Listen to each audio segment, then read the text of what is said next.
Good morning বন্ধুরা, কেমন আছো সবাই? আশা করছি সবাই ভালো আছো। আর আজকে আমি আবার অনেক দিন পর আবার একটা ব্লগ নিয়ে চলে আসলাম। তো কি ব্লগে সারাদিন কি করছি না করছি, কি দেব না দেব এসব ভাবতে থাকি, আর ভাবি কী বা আছে সারাদিন দেওয়ার মতো, দেখানোর মতো। তো ভাবলাম হঠাৎ করে যে সারাটা দিন যেটাই করছি বা যেটুকুই যা করছি সেটাই তোমাদের সাথে শেয়ার করব। তো আমার বন্ধুরা হয়তো সেটাই ভালোবাসবে, সেটাই দেখবে। এবার তোমাদের ব্যাপার, তোমরা আমার ভিডিও দেখবে না সাপোর্ট করবে তোমাদের ব্যাপার। আশা করছি তোমরা দেখবে আমার ভিডিও, আমার এই ফুল গাছ, রান্নাবান্না, সারাদিনের খাওয়া দাওয়া, আর যদি টুকিটাকি কোথাও যাই সেসব নিয়েই ভিডিও। তো আজকে সারাদিনের ভিডিওটা শুরু করলাম সকাল থেকে। এই যে দেখো, সকালে উঠেই প্রথমে ছাদে চলে যাই ফুলগুলো দেখতে। গাছে খুব সুন্দর সুন্দর ফুল ফুটেছে।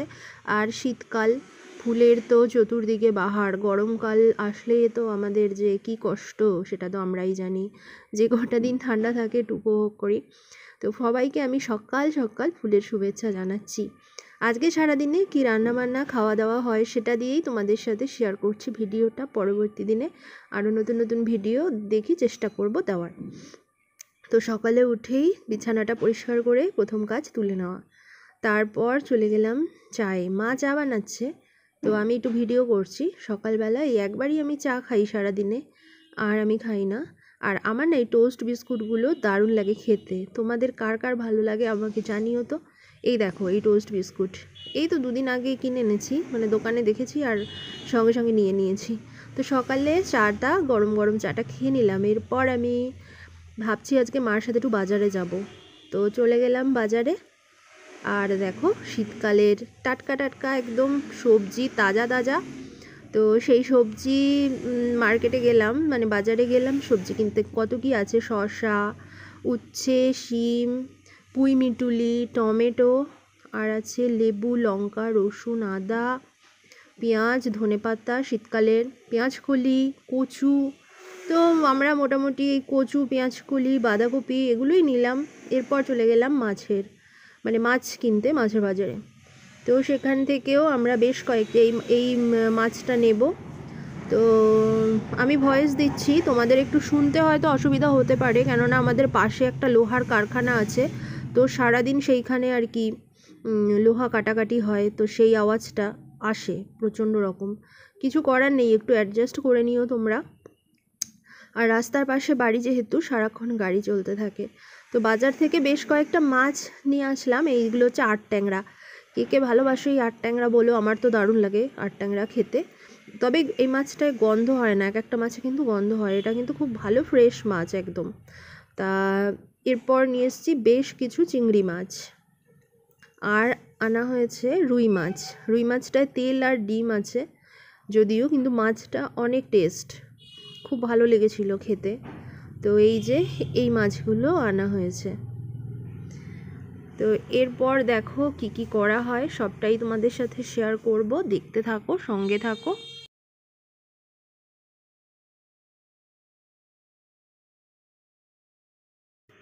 এই রুই মাছ থেকে তেল আর ডিমটা আলাদা করে রাখলো মা, এটা আলাদা ধুয়ে ভাজা হবে। এখানে আছে রুই মাছ, এটা রুই মাছের তেল আর ডিম।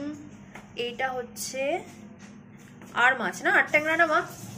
এটা আট ট্যাংরা, আর এটা হচ্ছে চিংড়ি মাছ, আর এটা তেলাপিয়া মাছ। সব মাছ আজকে রান্না করা হবে না, যেটা যেটা হবে সেটা দেখাবো। আর এখানে মোটামুটি দুদিনের মাছ আছে, তাই না? এখানে মোটামুটি 2 দিনের মাছ। তাহলে চলো আজকে কি কি রান্না হয় সেটা শেয়ার করব, দেখতে থাকো পুরো ব্লগটা।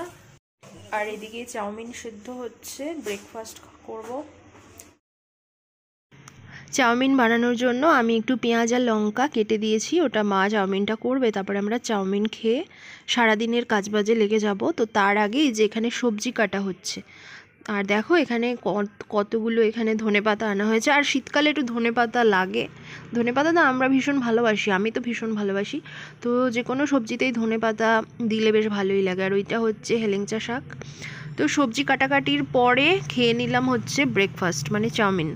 উপরে সস দিয়েছি, এটা টমেটো সস। আর এই যে দেখতে পাচ্ছ ছাদের উপরে না, এই যে এখানে চাল দিয়ে রাখা হয়, আর ওই কটুরিটাতে না এখানে জল দেওয়া হয়। আর এই গাছটাতে প্রচুর পাখি আসে, ঘুঘু পাখি, তারপরে ওই মানে ছোট ছোট পাখিগুলো আসে, টিয়া পাখি আসে। ওদের জন্য সব সময় খাবার দেওয়া থাকে, কখনো ভাত দেওয়া হয়, চাল দেওয়া হয়, ওদের জন্য আনাই থাকে। তো এই হলো ব্যাপার। আর এই যে এখানে মাছ ভাজা চলছে, এই যে নুন হলুদ দিয়ে মেখে নিয়েছি। মাছটা ভাজা হতে থাকুক, তোমাদের একটা জিনিস দেখাই। এই দেখো, হনুমান বাবাজি এসে হাজির এখানে।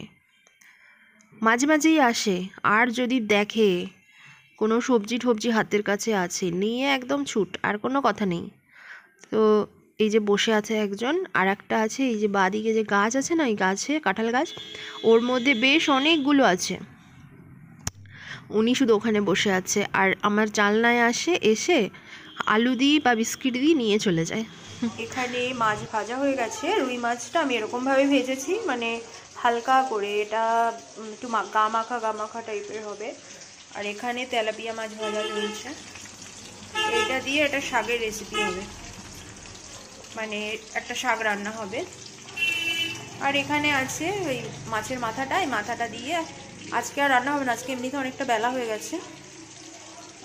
এটা দিয়ে আবার একদিন বাঁধাকপি দিয়ে, শীতকালে বাঁধাকপি দিয়ে মাছের মাথা দিয়ে দারুণ লাগে। আর এখানে আছে এই কয়েকটা মাছ, এটাও ওই হেলেঞ্চা শাক আছে, ওটা দিয়ে রান্না হবে। আর এখানে আছে এই দেখো মাছের তেল আর মাছের ডিম, মানে রুই মাছের। আর এখানে এই ধনেপাতা রেখেছি, এটা মাছের ঝোলে দেবো। তাহলে চলো রান্না বান্না করে নিই, তারপর আবার তোমাদের সাথে দেখাচ্ছি, কথা বলতে আসছি। আর এইদিকে কিছু জামা কাপড় কাচাকাছি চলছিল, সেটা এখন ছাদে আনা হয়েছে, মা মেলে দিচ্ছে জামা কাপড়গুলো। মোটামুটি কাচাকাছি, শীত গরমকালে তো অনেকই থাকে, আর শীতকালেও মোটামুটি প্রত্যেক দিন কিছু না কিছু জামা কাপড় কাচা পড়েই। তাহলে চলো দুপুরের মেনুটা দেখে নিই। এই যে হেলেঞ্চা শাক দিয়ে তেলাপিয়া মাছের ঝোল, আর রুই মাছের এই যে তেল ঝাল করা হয়েছে। আর আগের দিনের এই মাছটা ছিল বাটা মাছ আর কচু দিয়ে আলু দিয়ে তরকারি। তাহলে খেয়ে নিই। আর দুপুরের পরে আর ব্লগ বানাইনি, তারপরে একদম বিকালে হঠাৎ দেখলাম যে আকাশের দিকে তাকিয়ে জানলা দিয়ে অনেক পাখি উড়ে যাচ্ছে, ভালো একটু ভিডিও করি। আর আজকের ব্লগটা অনেক দিন পর দিচ্ছি, তো সেরকমভাবে আর কিছু দেখালাম না, পরদিন আবার অন্য ব্লগ নিয়ে আসবো। ততক্ষণে তোমরা ভিডিওটা দেখো, আর কেমন লাগলো আমাকে জানিও। আর ভালো লাগলে অবশ্যই লাইক, কমেন্ট, শেয়ার, সাবস্ক্রাইব করে চ্যানেলটার পাশে থেকো। আর সবাই ভালো থেকো।